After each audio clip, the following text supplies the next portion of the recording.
It is an open house for questions from the audience for Sir. So if anyone would like to ask a question, please raise your hand. Hello, Rajarshi sir. It's our honor and privilege to have you here in Bangalore. So, first question is, I understand, right? Like, no, the progress of sadhana is usually dependent on the number of malas that we do, right? But if we so there are some other sadhanas also that, as you suggested, for example, the Bhairava, Batuk Bhairava Mool Mantra Sadhana. So that normally takes more time, right? Like, no, when compared to the normal Bhairava sadhana Om Bhairava and Maha.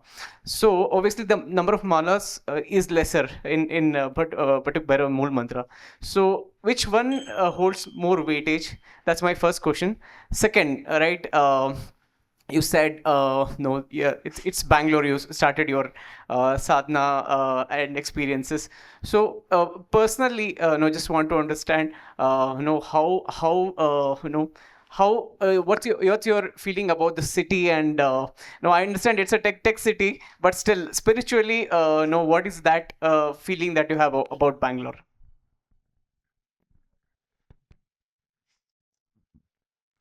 Before that, what's your name?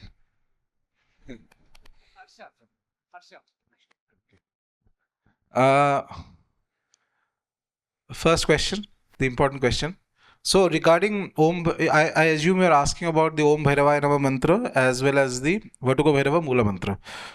Both of them are very powerful. Both of them serve certain purposes. Om Bhairavaya Nama creates and connects you to the Bhairava energy, overall Bhairava Tattva, and it is a very safe mantra to do. There is Om Bhairavaya Nama over time. It's the best introductory mantra for anybody who feels an attraction towards Bhairava. In my opinion, that's one of the best introductory mantras. As you keep doing, it increases strength inside you, inner strength, fearlessness, steadiness of mind. These things come as the first effects of the mantra on the mind and body. Vatuka Bhairava mantra, in my view, there are two aspects of Vatuka Bhairava mantra. One is that, so in this krama, once you start doing this and then later you shift to Vatuka Bhairava mantra, Vatuka Bhairava Moola mantra is actually described in the tantras like Sharada Tilak and all that as Sarvartha Siddhi mantra. It can give you anything and everything if somebody does it. Even if you do less amount of japa, that is okay. More than the mantra, for Vatuka Upasana, there is a key factor in this. Vatuka is Bhairava in the form of a child. Emotions are very important.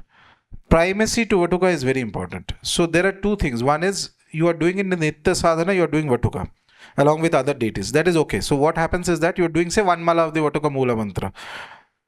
It creates a certain energy and connects you to Vatuka's energy.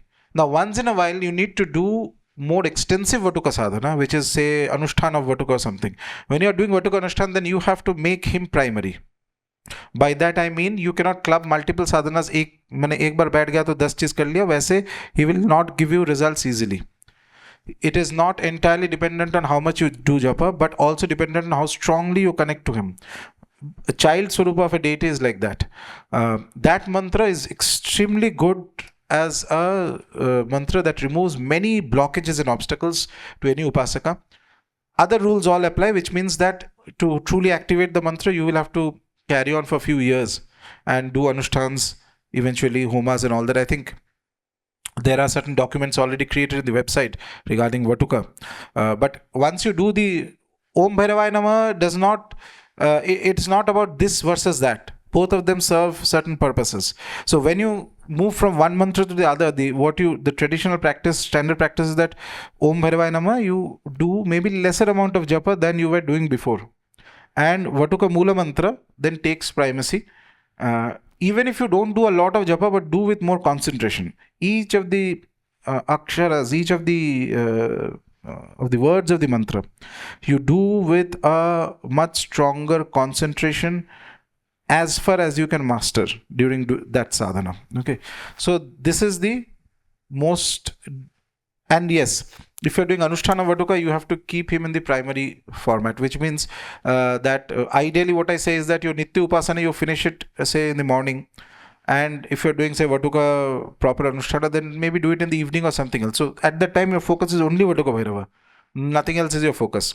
When you do it in that sense, along with that, if you offer Naivedyam or Bhog to Bhairava Swarup, any Bhairava, Vatuka, to 100% you have to give, others also have to give.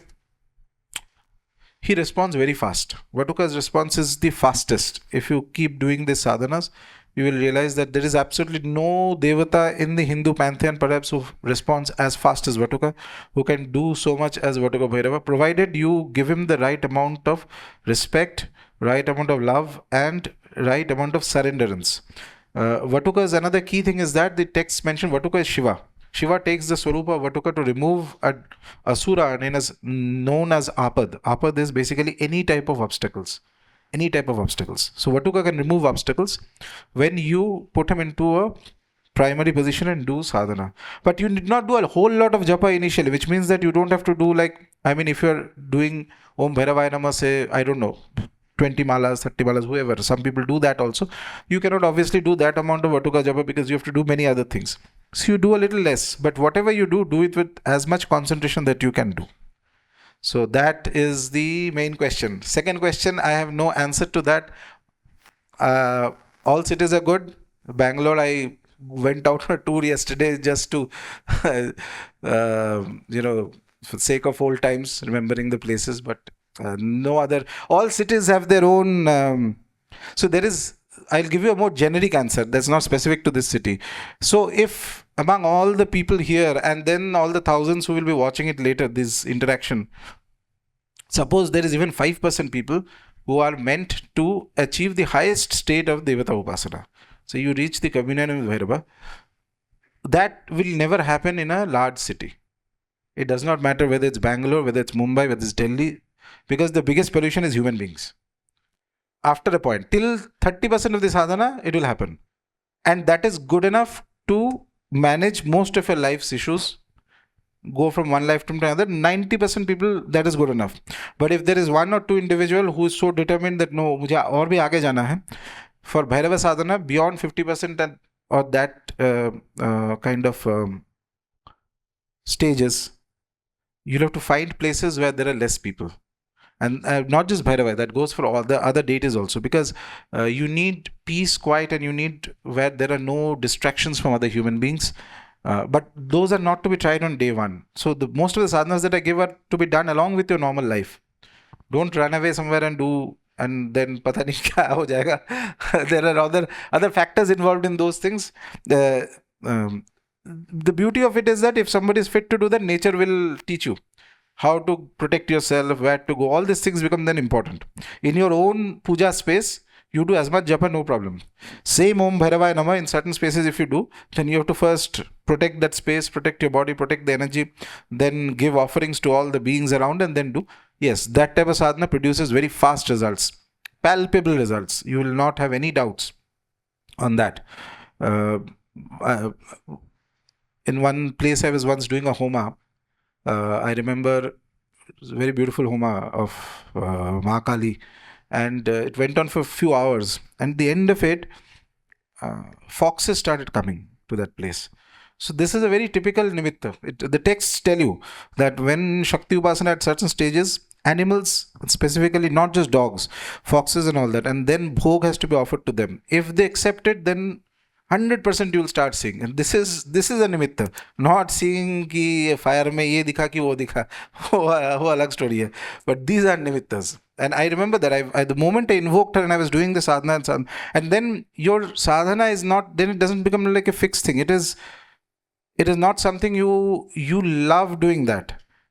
And when those type of homas, when it is done, I also don't know when it will get over, because it's like in the middle of the, as the ritual, as the sadhana goes on, there will be instructions that will come ki isko aur karna, isko ye karna, isko aise karna, and it keeps going. Sometimes a homa may last, when I'm doing, sometimes in the right setting, 6 hours, 7 hours, 8 hours it will go on. Okay, and then there will be, if the place is correct, and then I remember that particular homa, there were a few people around me. Suddenly there was the howling of these foxes and all that. It was night, late night, and that shade where I was doing. some sound started. I could, when a deity comes, you'll feel, if you're a little sensitive, you'll feel their presence. First thing is that your mind becomes steady. So people ask, na, meditation kaise hota hai? Oh, deity passes by you, your mind, immediately all thoughts will go. Still your mind will become. They have that power to still your mind. Automatically, any devata. That is the difference between a deity and a lower being. Lower beings cannot give you meditation, deities can give you meditation. They make you meditative. Mind becomes steady, immediately there is something in the atmosphere you feel. And then suddenly these animals started behaving in a certain pattern, which is a confirmation of what I was sensing, that she was there. So it's like this. Yeah, so all cities are good, wonderful. But eventually, when at a higher stage of sadhanas have to be done, it's good to go a little outskirts of the city sometimes. Not every time, once in a while. Wohi cheez what you do at home. Sometimes a little isolated places, not risky places, isolated places. Go and do and come and have fun. That's it. Namaskaram. Yeah. Dada, I have 3 questions. First, my name is Sandhya. I'm from Nepal. First question is in regards to Anushthan when someone is doing. And let's say I have began today's fasting with my 16 mala of japa and all that. And after maybe a couple of hours, cycle begins, a female cycle begins. So, but that has not, the day hasn't ended and sunset is yet to happen. So do I count that Thursday in my 16 Thursdays, or like, do I just simply fast that day but not count in my Thursday? What do I do? This is the first question. And second question is in regards to mantra yoga and kriya yoga we perform. So usually we have this patriarchal maybe society or the tradition being passed on, wherein like women are not supposed to do pujas and Vedic chants and all that when they are on their cycle. Is it to do with the vayu which runs in our body and it's again the prana shakti, or let's say, because when I do kriya yoga there is no such restriction, even during my cycle I can continue my kriya. So, but when it comes to mantra japa I'm restricted. So is it time-worn tradition which is keeping us with that constraint, or is it something that I am lacking in understanding? If you can clarify that. And third question is, it's on behalf of my sister who lives in USA. She's like, she has been doing, sadhana under your guidance from past 2.5 years. And she told me to ask you that would you any time in future give special Vishesh sadhana instruction for Maa Kali, because she worships Bhairava and Maa Kali. So yeah, these are my 3 questions. Thank you. Okay. By the time your third question came, I forgot the first one. That was 16th Thursday, right? So very simple answer is that 16th Thursday sadhana, even if you have your periods, you can continue. Number 2, the larger question.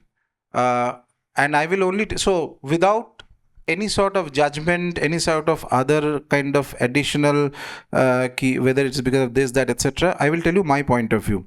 My point of view is, for women who are starting sadhana, it is very good to avoid any kind of serious sadhana during periods. It is not that any negative is going to happen immediately, but if you consistently keep doing that, it is going to affect some other areas of your life. So there are certain biological differences that are created, and they will not go away by wishing that wishing that it doesn't happen, not like that. You have to understand it correctly. So the way is, after you do a certain set of sadhanas, certain stage of sadhanas, then what I advise people, and I think I've mentioned in certain videos, is that you, even for the Devata Upasana, you continue the Devata Upasana, but use a different mala, right? And do it in a different space. The reason is, there's a specific reason for that. If you go very deep in sadhana, when a person comes, so how when we see a person, how do we see from the eyes? Okay, there are the 5 indriyas that help us to understand the world and understand the person.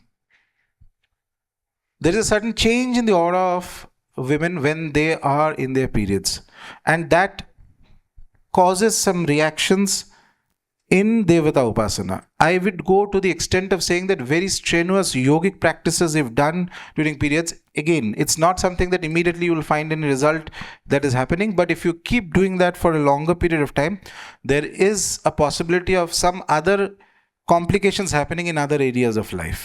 It is not something that is, should not be done or not done, but it is more like a certain restriction that, not restriction, it is an indication of something else. Now, this specific thing, specific restriction, takes a totally different meaning in certain aspects of Tantra sadhana. In fact, in certain pujas, and I will not go into details of this because these aspects of Tantra I don't speak because this can be, unless there is a guidance of a proper guru and shishya who has the capacity to understand these things. In certain pujas, if a woman who is in periods out of the blue appears suddenly wahan pe aa jata in that space, that is considered as good as attaining siddhi in certain Tantra pujas. It is that powerful, but it needs its own methodologies of doing it. It is not about why can't I do it or not do it. It is just that after a certain period of time, this restriction goes away for women who are very deep in sadhana. But the initial stages, it is to be looked at, and the normal consciousness, what we look at is the same way that, for example, the traditional system of sadhana is what? You sit in the sadhana, before that you take a bath. Okay, you wear clean clothes and all that. So in the same way, period is considered as a form of ashaucha for women during that period. So that is why it is advised that you don't do too strenuous sadhana. However, at the same time, what happens is if you've been doing sadhana for 6 months to a year, there is a certain binding of the mind with the mantra or devata that has happened. In that case, the traditional advice in tantric upasana circles is that you carry on the sadhana, but maybe you use a different mala or a mala that only you use, because that mala which is used during, for example, in periods, attains a different type of shakti and power which should not be handled by anybody else. And there are many aspects of this. It's like, even if I tell you, it cannot be explained like that. As one goes deeper in the sadhana, you understand these things, what is the significance. In fact, there are some pujas of Mahavidyas where it is necessary to do the puja when the female upasaka is in her periods, and it produces terrific results. But that is at certain stages of sadhana. So it is like this. One goes stage by stage eventually, if that is in their destiny. In general, for most people, the reason this is avoided is so that there is no reaction in some other aspects of life. And by the way, this is a rule like,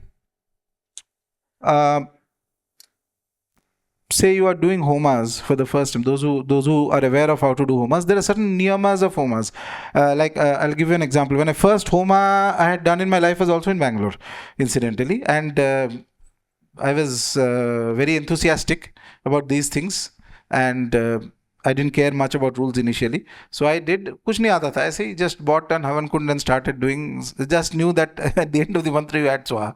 So 3-4 homas, very nicely it happened. I had no clue what to do. And what I did was that somebody told me, after the vibhuti that was there in the homa, I happily disposed it of into some that kachre ka dabba and all that types, which is something that should not be done. Now I know that. But that time somebody told me, and I was like, mujhe sab aata hai. And within a month, there was a very strong counter reaction.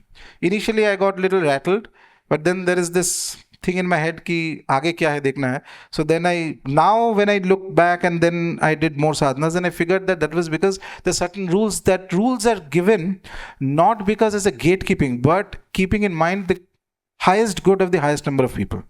How is that going to benefit maximum number of people? Same when I'm giving a mantra in the video of Maa Tara, I told you there are 8 different mantras, 9 different mantras. So those mantras I don't mention because there are lakhs of people who are watching this. So I don't know who's going to, some enthu cutlet will start doing 1 lakh japa of that, fir kuch reaction aayega, and that karmic impact will come to me. So better is give safe mantras, which is alright to do in a certain paced out manner, where the maximum number of people will get the maximum number of benefits.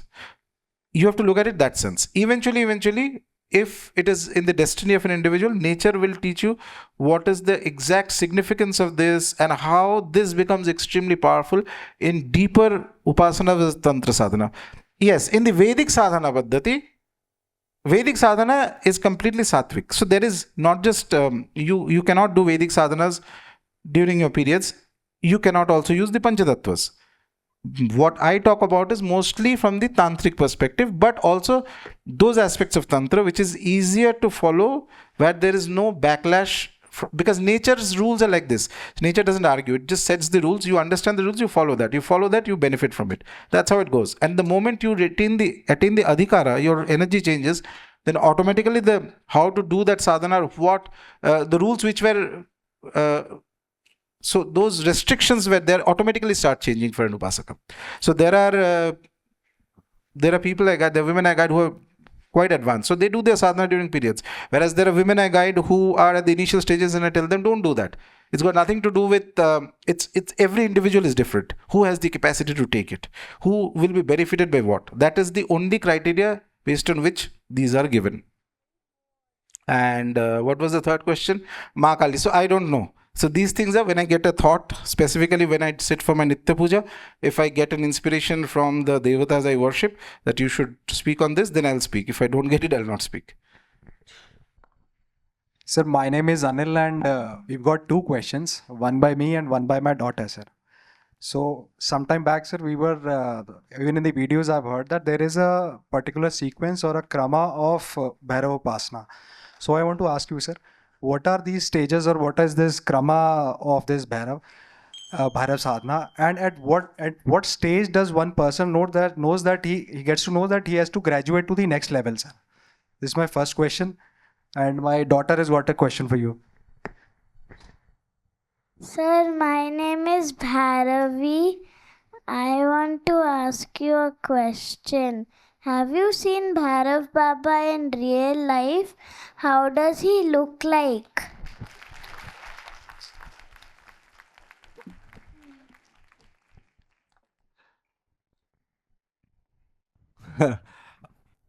How does Bhairav Baba look like is the toughest question.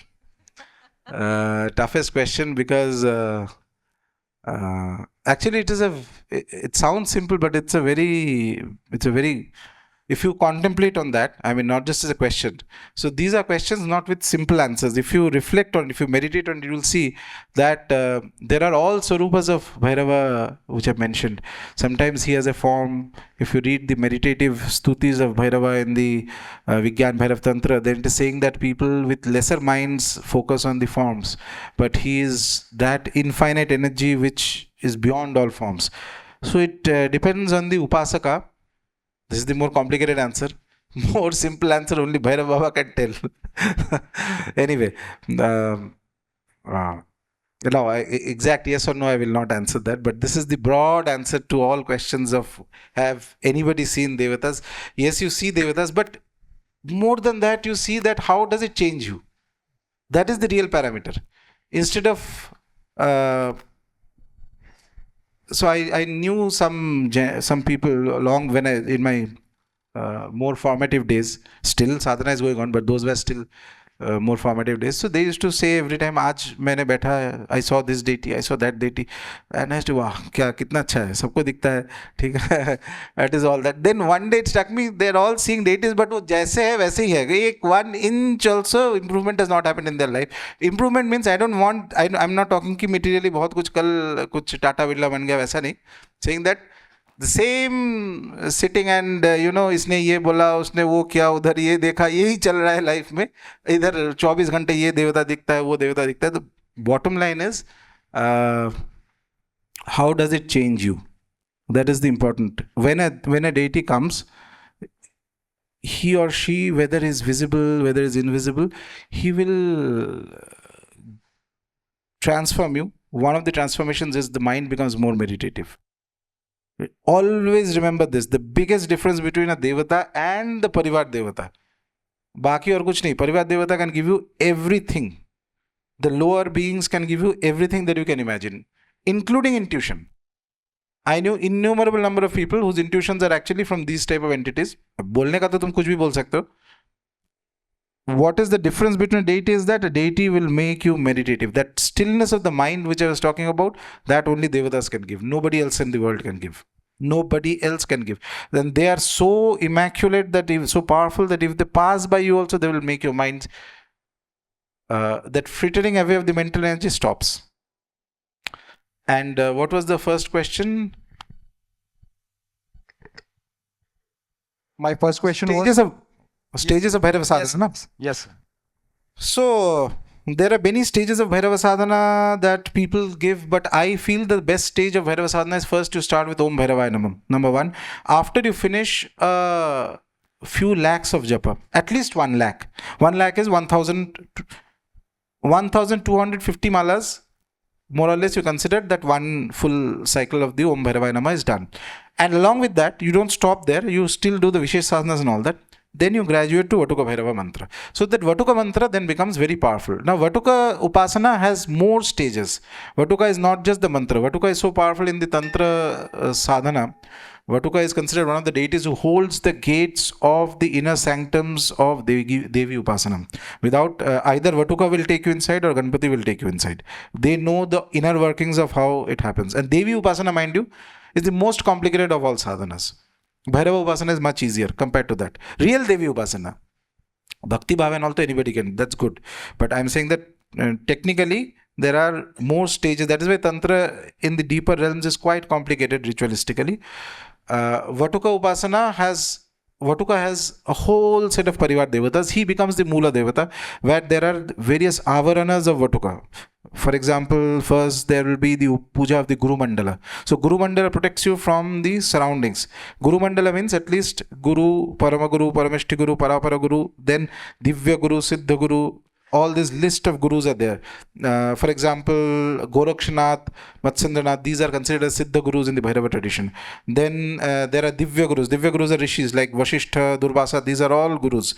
So if we all read stories of Durvasa's furious anger, so the understanding in many sampradayas is that it is because of his absolute siddhi of Bhairava.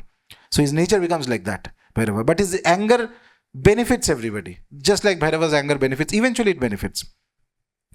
And then the next krama, you worship the Dikpalas, you worship. Then you worship the Ashtabhairavas. Then you worship the Ashtamatrikas. There are other beings, etc. Then there is a whole vidhi of Vatuka Puja.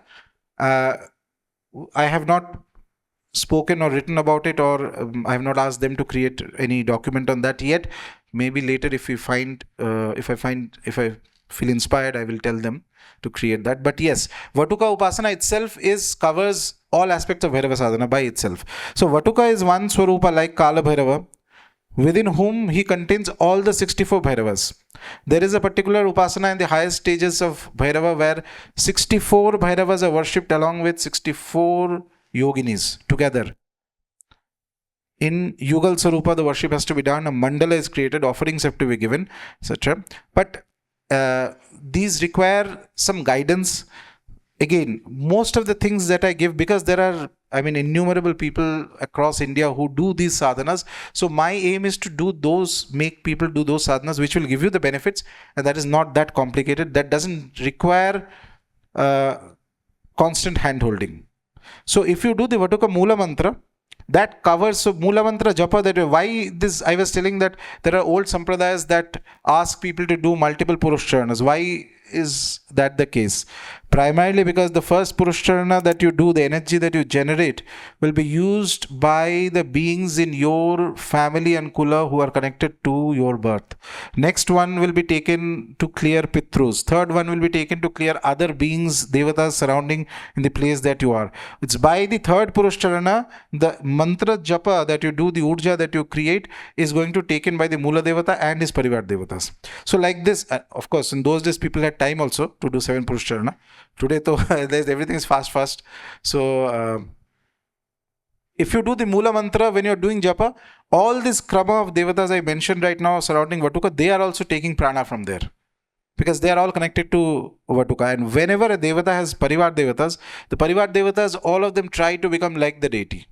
You will not easily understand them. They try to imitate the deity, because the greatest form of worship is to become one with the devata. Of course, they can't become fully one, but their behavior, their nature becomes like Bhairava to some extent. Same way, whether it's Kali, whether it's Tara, their Parivar Devatas try to become like them. That is the fundamental rule of the universe. Wherever there is a higher Shakti, lower Shaktis will try to go and be around that. It is the unfailing rule of the universe. So this is the krama. for most people, best option is if you do Om Bhairavaya Namah after a certain stage, then shift to Vatuka Moola Mantra. And Vatuka Moola Mantra is very safe to do. There is no issues at all with Vatuka Moola Mantra. All you need is have absolute faith on Vatuka. That's important. My name is Dijo. You have said on multiple occasions that Rahu sits prominently in India's chart. So does it mean that the prosperity that is going to come will be short-lived or will not be accompanied by dharma? If yes, how do we course correct as a civilization so that what has happened in the last 1,000 years does not get repeated again? Okay. Rahu sits prominently, but I did not... Rahu sits prominently, but I have never said that Rahu is weak in India's chart. Rahu is actually very strong. Rahu sits prominently in India's chart and Rahu is very strong in India's chart, and that is a blessing. What it indicates is that Upasana Paddhatis, so it is not that Rahu means adharma. All the Navagrahas are within the purview of dharma. But you have to understand the indication they are giving. A graha is only an indicator. Graha by itself is not doing any good or bad to anybody. It is showing that how the karmas have aligned till now. And given this momentum of karmas, this is the expected future that is going to happen. So if Rahu prominently sits in Lagna, take it as 100% guaranteed in times eventually, and by times I don't mean 5-10 years, take a span of 50 to 100 years time.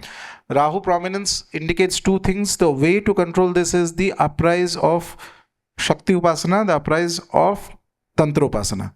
Rahu governs Tantra Upasana very strongly, whereas the Vedic path is governed more by Jupiter and Sun.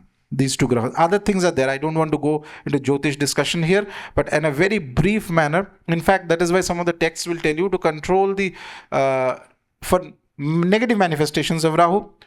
One is advised to worship Durga. One is advised to worship Bhairava. These two are the primary deities. India will do very good eventually. There's no doubt about it.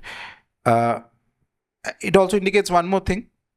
Whoever is in the realm of this, in the the lead position, consider that the leader of the country will progress fastest and the best during those phases when either the leader is a woman or the leader is a very strong Devi Upasak.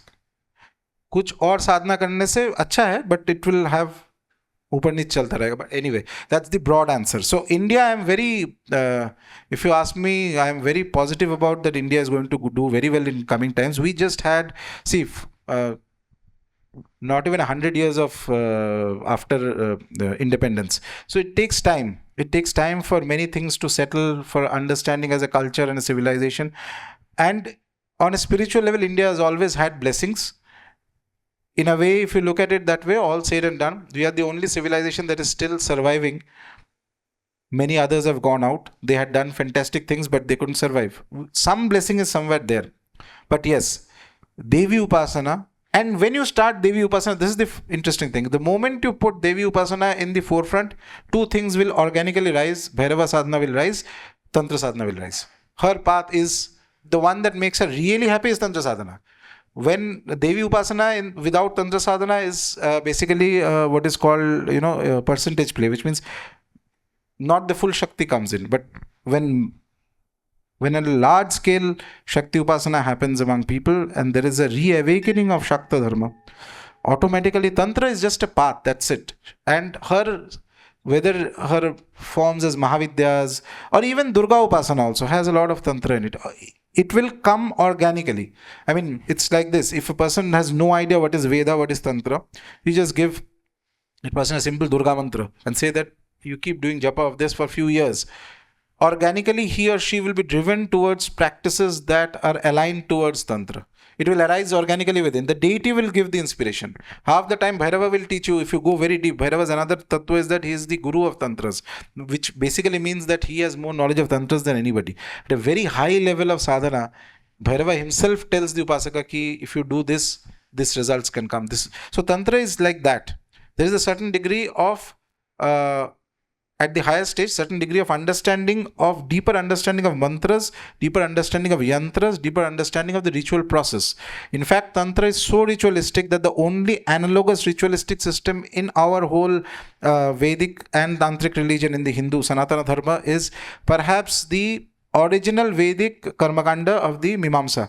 That degree of ritualism is there in very high levels of Tantra. Perhaps when Tantra sadhana became popular, it was also due to great stalwarts who wanted to create a strong ritual system but fit for that Desh Kalpatra. So the whole point of Tantra is, it says repeatedly that as Kali Yuga progresses, the Vedic methods will become less and less powerful.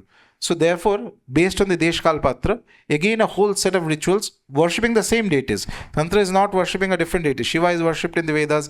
Bhairava is also almost Shiva. So Devi is worshipped. There are Devi related suktas in Vedas and all that, and then there are various the Mahavidyas and all that. So just the paddhatis are different, manifested for this Desh and Kal. So overall, so far as India is concerned, we will go through ups and downs, but overall we will go into a much more positive and vibrant state. In time, it's not 1-2 days time. These things take time. I am expecting a lot of changes will happen when Rahu Dasha of India will start. But all these preparations are going on. This it's not a coincidence that suddenly there are lakhs of people doing Bhairava japa. Bhairava of all deities. Just out of the blue, I've seen people doing Bhairava japa. I could not believe that they'll ever, people who go 1 kilometer away from temples. That also Bhairava japa. He kaun karwa raha hai? If Bhairava wants to do it, he will get it done. Bhairava japa happens, Devi Upasana, Tantra Marg Devi Upasana organically will rise. You have spoken a lot about the karmic cleansing of either an individual or a desha. In the Upasana of Devi and Bhairava, what role does Sanishwara play? And who is Sanishwara? I want to know more about that particular Devata. We understand that it is a form of Mahavishnu, but what is the nature of Sanishwara? Thank you, Guruji. Sanishwara, you mean Graha Sanishwara? Sorry about that, sir. The deity, Sanishwara. I mean, in the Navagrahas, that Sanishwara you are talking about, or some other Sanishwara is there? The deity, sir. Which Sanishwara temple have you been to? Sorry, sir? Have you been to a Sanishwara temple? Yes. Which one? In the sense that close to my place, I visit Sanishwara temple often. Okay. So Sanishwara in general is the understanding of Sanishwara is that he is one of the Navagrahas. Yeah. Okay. But he has... So the way we look at it is that all grahas have their... Grahas are devatas also. Right? Each of the Navagrahas are devatas. So when any puja properly happens, then the Navagraha puja is a mandatory aspect of the sadhana. Whichever the Moola Devata, when correctly the puja paddhati is done.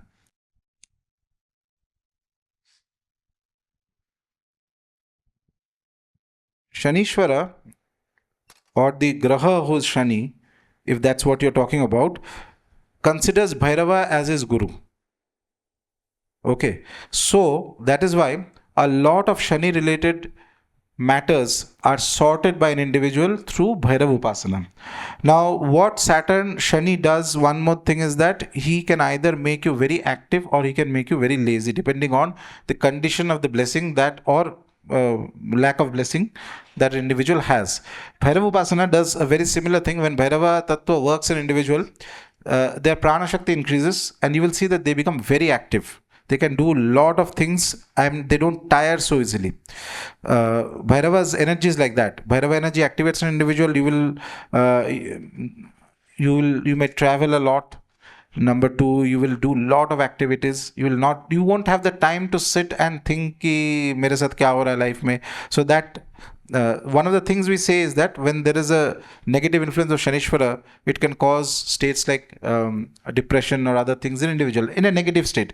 Whereas in the positive state, it gives you extreme amount of ability to do hard work and achieve a lot of success. Also include connection to a lot of masses, lot of people. These factors make Sanishwara as a graha that looks up to Bhairava.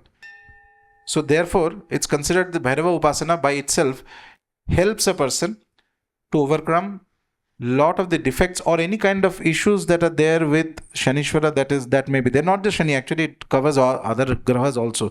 In fact, any of the Krura grahas can be controlled by consistent upasana of Bhairava. His nature is that. So when I say controlled, I mean that the impact can be lessened. It's never going to be fully eradicated because they are indicators of karma, but you will have the power to overcome that, go beyond that. And very often, suppose there is a certain degree of karma that is supposed to come, that can get reduced and that becomes more bearable for the individual. Okay. Thank you, sir. Namaste and my pranams to you, sir. It's actually an experience that I wanted. I don't know whether I can share it because it's a very intense experience after I started with Maa Tara Sadhana. And I don't know whether I can share it in public. I tried writing an email, but I didn't get response. So if you permit, I can share that because I wanted your guidance on how to handle that particular intensity that I experienced. And still, whenever I look at Maa Tara, I do have that intense experience still. So it's actually when I started with the Maa Tara sadhana of the 16 weeks, I get into a meditative mode whenever I see Maa Tara. So, and I enjoy it a lot more than any other sadhanas. I really enjoy it. It's like I'm just connecting with my mother. That's the feeling I get. And I had when I was in the meditative mode, I had an experience wherein I could suddenly see some beings, little furious when I saw them, and suddenly I could see Maa Tara pull me, and she just shook me very, very, very hard. She shook me, and then she just kept her forehead on my forehead, and her third eye on my third eye, and that 3 days I could not just get up after that. It was very, very intense, and then I still have the sensation there, and it's about a month back, and that was very intense. And then I've become a very calm, very, very calm from within. It's like completely kind of a blank state. There are no questions to ask. It's just the experience I wanted to share. So because actually I was pulled for Maa Kali a lot. After listening to your videos, I used to actually get scared of Kali, like general public usually do get scared. And then she's been chasing me. It's like she's been literally chasing me anywhere I go. Anything, the topic of Maa Kali, it's like out of box. That used to happen, but never I thought of connecting with Maa Tara. So it's like Maa Kali, Maa Tara, everything. And this was a very intense experience. So now also when I sit for this particular thing every Thursday, I look forward to it. But after that, I'm not able to I just get into a different mood. Not that I cannot handle it, but it's like I'm completely cut off from anything and everybody. And one request I had, sir, one is since I'm really following you, if you can just bless my japmala, because that's I'm using since 3 years. I don't know whether I can request that, but that's coming from within. I'm asking. I don't know in this session whether that will be possible because it will take another few hours. Many people will have their own ways to do. But coming to what I could gather, so you need a confirmation of your experience. Then experience is very genuine. So not just you, I know many people who have had strong experiences with Maa Tara. It's an indication of past life connection to the Devata, to her form. Rest, it's all right. This is exactly what things are supposed to happen when you do Devata Upasana. Not just Tara, any Devata, mind will become calm. There will be certain experiences, and sometimes you will get pulled into their realm. When you get pulled into their realm, you may see things, but always there is a safety net around the deity who knows that how much you can handle, and they'll pull you back. Which is also why I give this 16th Thursday Upasana instead of telling that every day you do 50 mala, 100 mala, because that causes more intensity, and handling that requires some guidance. Everything is fine. Just two things along with that, Bhairava sadhana is needed. Without Bhairava sadhana, that energy, balancing of the energy becomes tough. Number one point. Number two is that next, I will also make certain, I'll make videos on it, but basically suppose, as of now, what you do is you continue repeating this. So after 16 Thursday is over, you try and do another 16 Thursday, try and do another 16 Thursday, like that. Number one. Number two, whenever you get the chance, you should visit Talapit. Okay.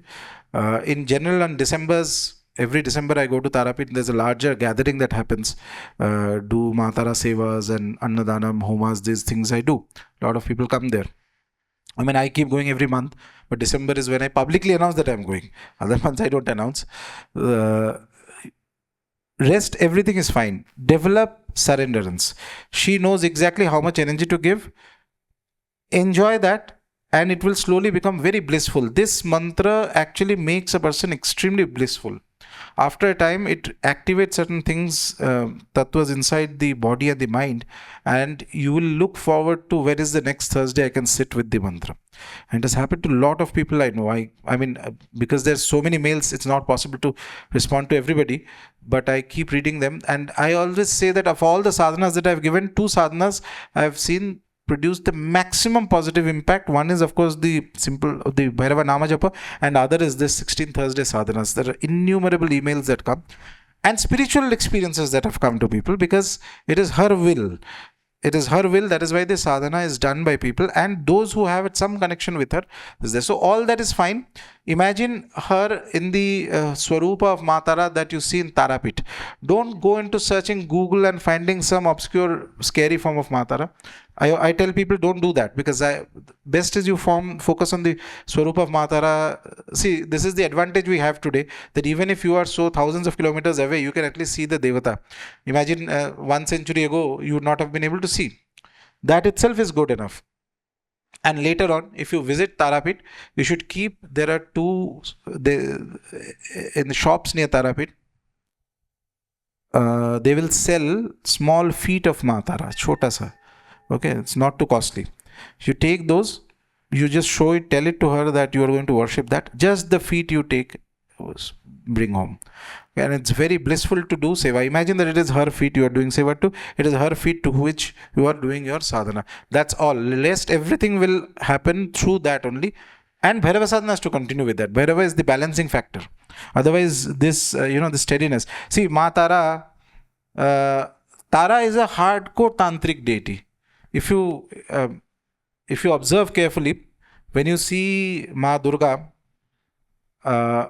is worshipped across India actually, in some form. Bhavani, there's no place is there in India, east, west, north, south, where Durga Upasana in some form or the other, everywhere it happens. Even Kali Upasana, I've seen Kali temples everywhere. South India, west, east, everywhere. If you see the iconography of Maa Kali, normal iconography, there is the Abhaya Mudra also that is there. When you see Maa Tara's iconography, there is no Abhaya Mudra. She's not blessing only full weapons, 4. So, Tara Upasana was when in the Mahavidya Krama, Tara Upasana is fully Tantric Upasana, whereas Kali and Durga can be worshipped in Sattvic form also. Some forms of Maa Kali cannot be worshipped. Smashan Kali cannot be worshipped. Ugra Swarup of Dakshina Kali cannot be worshipped. Then there are Guhya Kali and others. Those are very complicated forms. But simple form of Maa Kali can be worshipped even at home in Sattvic format if your bhakti is Shuddha. That is very important. But Tara Upasana, why I asked 5 things, because eventually Panchatattva comes in. So what you are doing is, you do not have the Panchatattva, but mentally you are saying, okay, this is the Anukalpa, substitute for the Panchatattva that I am offering. 5 things are needed for her. So Tara Upasana, why it is not so much there is because the very hardcore form of Tara Upasana is absolutely Tantra Upasana. However, we are at that stage in time and history where Tantra Upasana is going to come back and rise very strongly in India. The simpler way is, even without the Panchatattva, if you do keep doing this, some blessings from her is going to come and guide the individual and reshape their life. So that's good. Okay. So I have 2 questions. First is, can we do continue Manasik japa?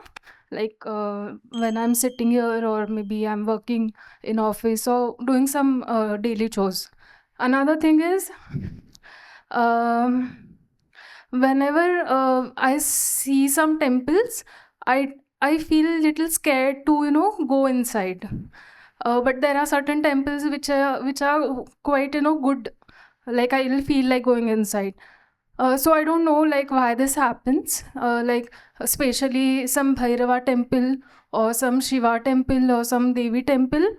I have been to Chikmagaluru once. There was some Bhairava temple. It was on hill. It was very secluded place. It was very inside. There was just a board which was like there is a Bhairava temple, but I could not feel like going there, though I was doing sadhana.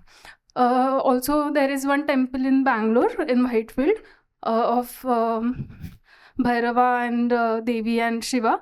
But it's very, I have to gather a lot of courage to go there.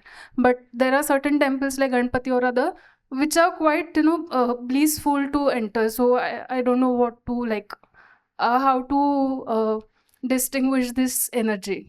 Thank you. So the first basic rule, not just in sadhana, in life, is if you're scared of a temple, don't enter. Straight.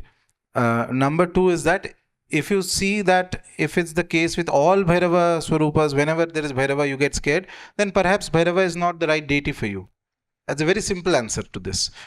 The other thing is that if you enjoy Bhairava Sadhana, and Bhairava Sadhana brings you a lot of strength and makes you meditative, and then you are also scared of certain Bhairava temples, it means that there's a lot of conditioning. See, Bhairava Upasana is not, today it has become popular. Actually, even 5 years ago also, it was not as common or popular.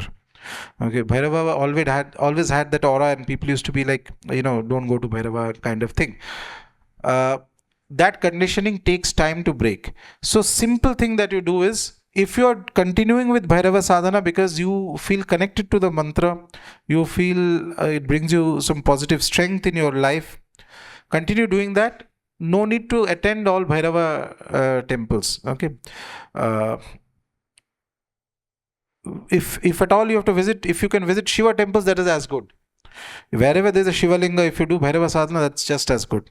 Shiva and Bhairava are not too far off. But in any case, not just for Bhairava, lot of people have their own mental conditionings. There are people who may be very scared of Kali. There are people who may be scared of Tara. Okay, so the point is, if your mind is reacting to something, don't force your mind to, forcibly, deliberately go into a space that causes fear so that there is no reaction. Okay, this understanding has to be there. Eventually, if you keep doing sadhana, eventually it is going to change the mind, change the energy, change your consciousness. And once that happens, once you have a greater understanding, then you will see that this fear will also go away. But don't force yourself into going somewhere where you already have some degree of fear. Okay? Yeah, and sir, regarding Manasik japa. You can carry on. Manasik japa, this is not even a question. You carry on. So, like, Om Bhairava Namah. Yes. Anytime, anywhere you can carry on. Okay, But one rule with Manasik japa is that your Nitya japa has to carry on also. Remember this. So if you decided that I want to do one mala of Om Bhairava Namah, so that one mala you sit in your puja space and do it. After that, Manasik japa, any number you do. Number 1 point. Number 2 is that if you're doing an Anushtan of Bhairava, say you decided that I want to do 240 malas or something, Manasik japa does not count. You can do as much as you want, but that will not be counted in the Anushtana. Anushtana means you have to sit there and do it with the basic rules, whatever you have decided for yourself. Okay. Okay, thank you. Our family generationally worshipping Kala Bhairava, and we give an initiation who want to worship devotionally to Bhairava. The deity direct to the initiation for our family. Here mistake is ritually we do all the things, Bali, Naivedyam, everything, but we don't chant any Bhairava mantra. It's generationally here comes like that. But what can I next do?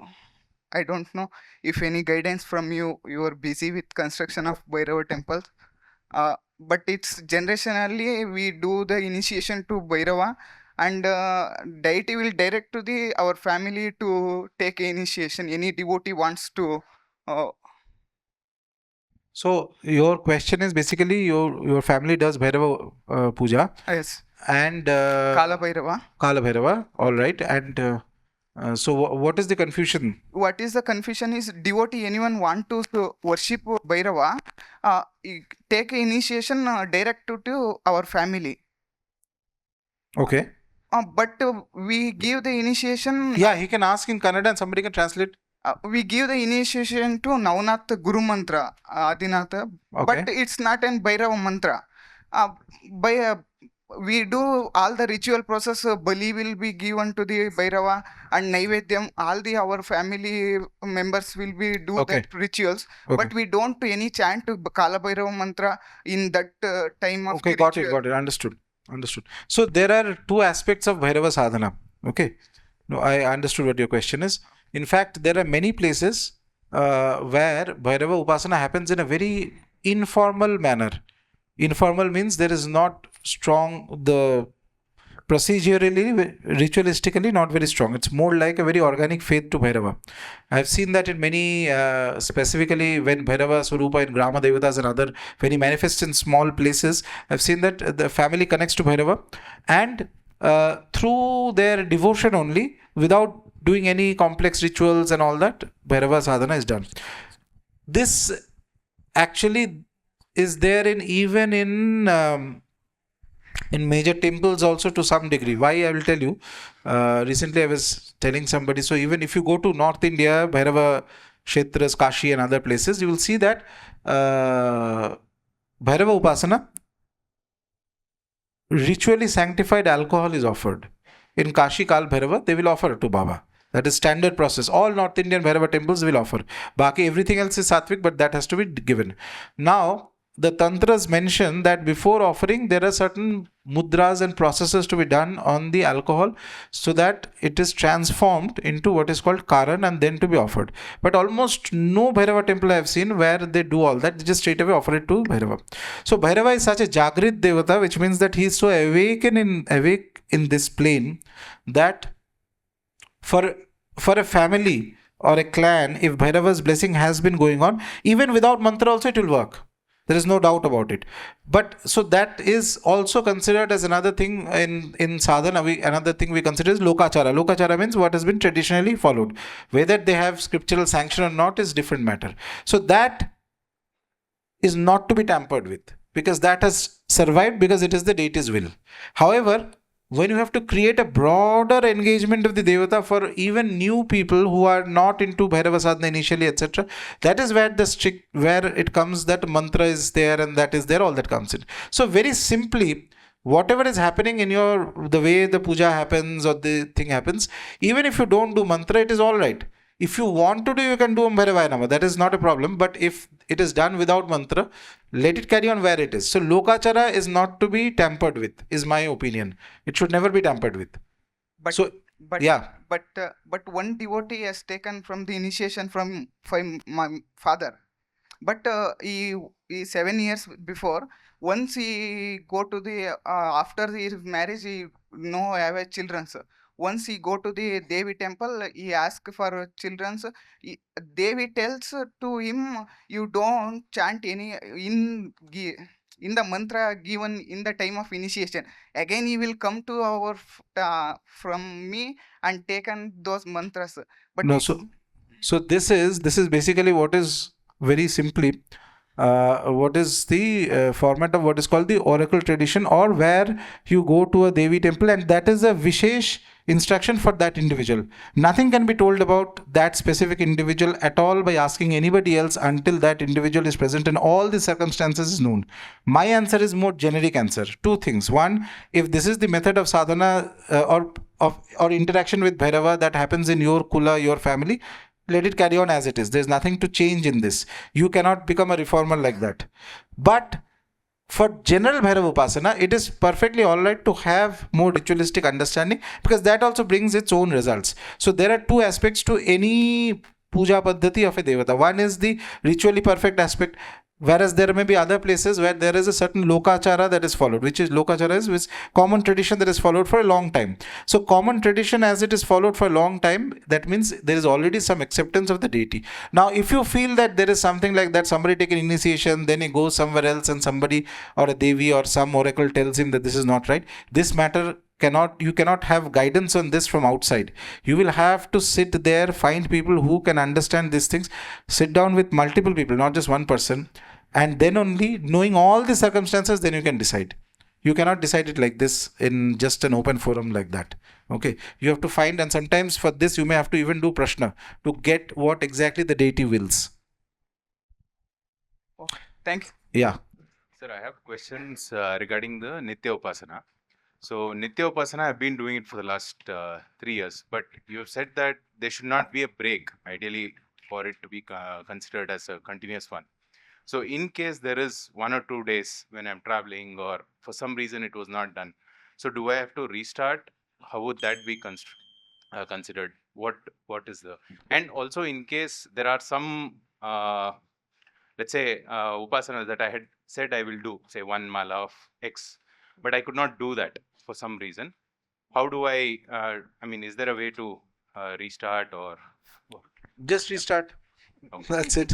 There's no other. Is There's there no something like a No. There's no prashchitta needed. Nothing needed. Okay. So do Nitya Upasana every day is the ideal condition. And people are never ideal. I mean, our lives are complicated. So that is okay. If you're not, try to do it. If you can't do it, start again.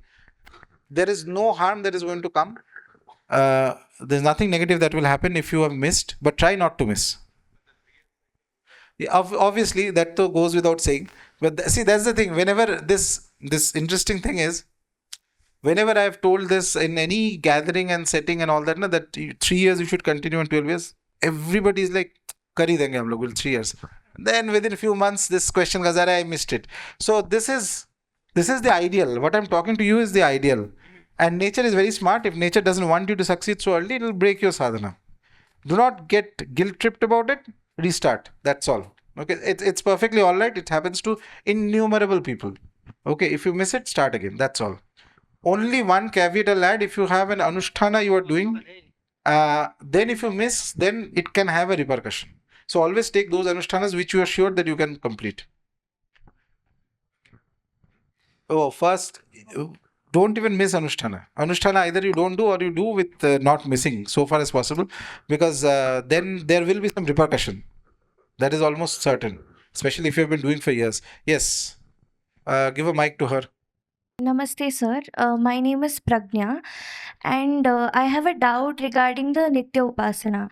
Like on the KBUF website, the Nitya Upasana ka PDF is posted, and in that there are like several processes like Achamana and stuff. So is like Achamana is very necessary for Nitya Upasana, and if yes, can like normal women like us do it? What is complicated in Achaman? Just little water is needed. No, like in our side, it's like usually told that women cannot do the Achaman, like only men can do, and women are allowed to do only after they're widowed. The Achaman. Achaman? Yeah. Ye to I'm hearing for the first time. Achaman is just you take the names of Vishnu 3 times, that purifies you, and then you do japa. Okay. So, I have no idea because I have never seen anywhere where Achaman is barred. I have Vedas are yes, many other things are there. Achaman mein to kuch hai hi nahi. Just 3 sips of water, 3 times names of Vishnu. Imagine that you are now become fully pure. Now whatever you will do will succeed. Like that you think and you do. Don't complicate yourself. This, that, etc. Kuch nahi hai. Achaman anybody can do. If Achaman is what you are talking about. Yes, okay. Thank you, sir. Very good. Small questions I like. Yes. Second row. My question is, when can we expect that you will be blessing us with collective homas or maybe Purusharan, something like that? Maybe in few years, because I'm sure with the collective sadhana and the Nitya Upasana, what we are doing, everyone will be very eagerly waiting for you to grace us with this thing. Okay. One question is good. One question is enough. Collective homas, I don't have that type of plan, but if you want to see homas, you should come to Tarapin in the month of December, because in December I do go there. It is like a seva to Maa Tara. We do multiple annadanams for 5 days, not just annadanams, not just normal annadanams of 5 days, and then one day what we do is right adjacent to Tarapin there's a huge smashan. So all the sadhus, all the very poor people who stay there, we feed them. And then there are at least 3 homas I do, which you cannot put ahuti unless you have done certain sadhanas, but you can sit and see. So that much is there. But so far as collective homas and all that, I have no idea. So this is a complicated thing. See, when you say collective homas, in traditional tantric homas, the concept of collective homas does not happen that way, because homas are an anga of the Moola sadhana. Once you do japa, then you do a certain degree of Homa, but you just don't do randomly Homas. Then there are other things is, Homas are more like, fire is an application process. Application process means once the mantra Shakti is inherent in an Upasaka, once you have reached that state, say you do Maa Tara Sadhana, you do 1 Purushan of Maa Tara, 2 Purushan of Maa Tara, then you reach a state where you can do Homas at will. Whenever you think like you want to do Maa Tara, you want to please Maa Tara, you can do a Homa. But then there are other considerations that come in, which is that what is the Tithi, Nakshatra, there are a few other things and all that. In general, we will be making, I think we have made already some Homa related documents. We will be making some simple Homa related documents. I do have a plan eventually to make a document on how to do a Tantric Homa, eventually, long run, which is something that is entirely missing from all the various, I have not seen anybody being here. The Tantric Homas are slightly different from the Vaidika Homas, both the process and the methodology and all that. With the caveat that once you are comfortable with the mantra japa, then only you enter Homa. You don't enter Homa randomly. In Tantric Homas, there are certain criteria that everybody cannot put Ahuti in the fire. So if I am doing a Tara Upasana or a Bhairava Upasana, even among the close people whom I guide, there is a set of these people whom I guide in sadhana. Only after certain degree of sadhana, certain stages that have been crossed, only then they can put Ahuti. Otherwise, they cannot put Ahuti. These niyams are important. Again, these rules are not made to gatekeep anybody. This is made with the idea to give the maximum benefit. Because once certain processes are done in the fire, then the deity's manifestation will be very palpable. So, whether the mind, body, and the energy of the individual gels with that, can they take the impact of that? That has to be seen. All these things are there. But yeah, over time I'll make, and also the temples, by Bhairava's Kripa, when the temples come up, wherever they come up, there will be very strong fire ritual elements involved in there for both Devi Swarupa and Bhairava. In fact, I went to see the space 2 days ago. That's I clubbed both of these, both Pashyanti as well as the land seeing adventure. So it's a good place. It had a very nice energy of Bhairava, but let's see if it happens. Once, wherever the place happens, I will have to come and do certain homas to ensure that the right energy is there, and then go ahead like that. So yeah, Homa is a very powerful tool, but Homa is a very intense method. It is not a standalone process. It is a part of mantra japa. The only thing that you can do unlimited, only 2 things you can do unlimited in sadhana. One is mantra japa and one is annadan. Annadan is a part of sadhana, by the way. Tantra is saying that annadan is not separate from sadhana. Because whenever you do japa, some dosha will come. Dosha gets removed by feeding people. Easiest way. My question is not, it's related to astrology. So I want to, I've started reading about astrology and I want to learn more. But when I look at the social media, it's more of the, मुझे job मिलेगा, मेरी शादी होगी. I don't want to learn that. I want to learn more about spirituality. So if you can guide little bit starting point and mid कैसे कुछ कर सकें. See, what's your name? Sorry, Prathmesh. Pratyush. Prathmesh. So, if you want to know more about spirituality, then you do sadhana. If you want to know when to get a job, then you do astrology. Okay. To mix these two, it will take some time.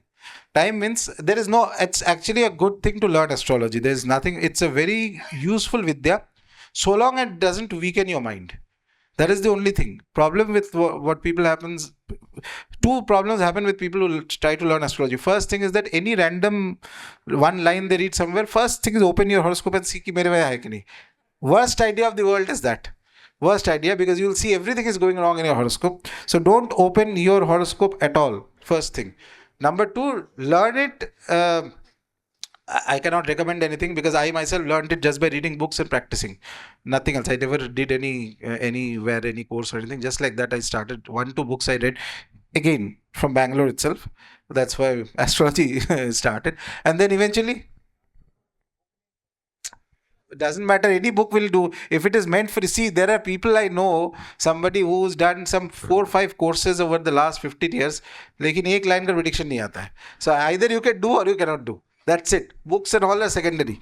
Now, linking Devata Upasana with astrology takes time.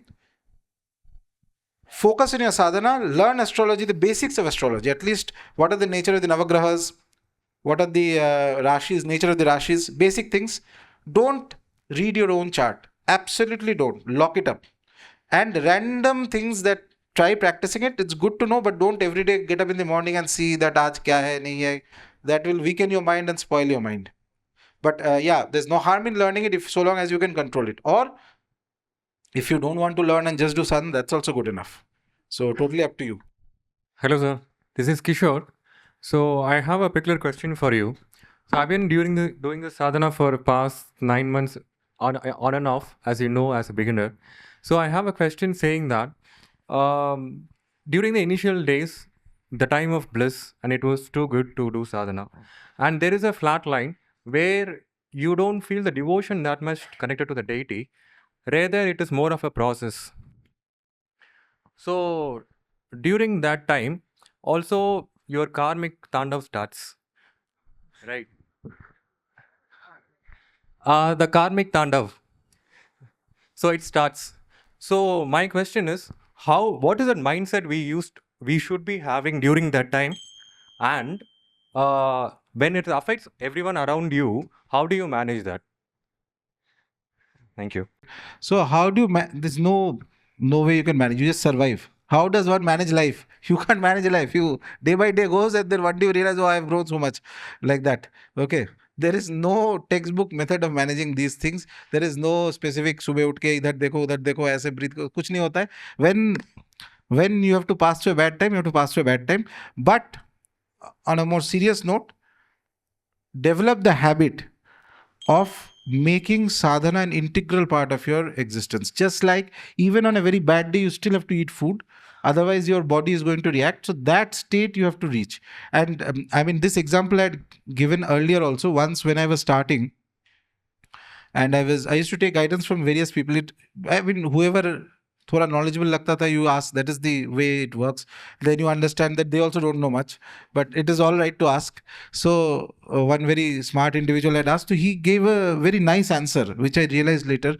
He said that, so tomorrow, if you realize that you will not attain success in sadhana, एकदम like suppose you are worshiping Bhairava and Bhairava comes and gives Akashvani that होने वाला नहीं है तुम्हारा इस जन्म में. So what are you going to do? You can stop sadhana and do whatever else. That means you're not meant to succeed anyway. Or you can still keep carrying on sadhana. So if you have that attitude, then eventually nature bends or allows you. Nature is the greatest accountant in the world. If you do karma, it is written in your balance sheet. Somewhere it will be written. Once a certain period of time is passed, then whatever the corresponding results of that will be given to you. So actually, when there are difficult periods that come, and mind you, on a different note, the phase that we are passing through right now, and not just individually, at a global level, I mean, all of us watch TV and news and all that, it is going to be very karmically challenging for everybody. There's no easy escape for anybody here. Over the next few years, this year, next year, it has already started, and it is going to be tough. The best thing that one can do is to do consistently sadhana, and bas बच जाए तो बहुत हो गया. So I mean, you can add a bit of humor and you can add a bit of philosophy to be able to digest whatever happens, but either way, something that is karmically fated is not going to vanish so easily. Literally, there is no easy way out of this. It never was and never will be.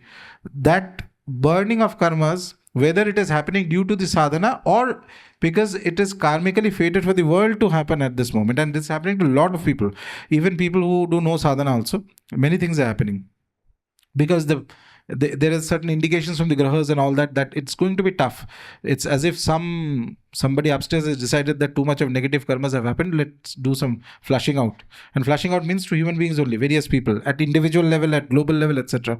So there is nothing dramatic you can do except that you increase your sadhana. In fact, when times become tough, do more sadhana.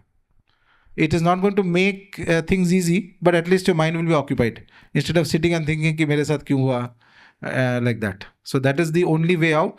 Whoever survives this, and that flat line is very important, by the way. You were correct. So when you start sadhana, very often initially experiences will happen, and then there is a very boring phase, and there's no end to it.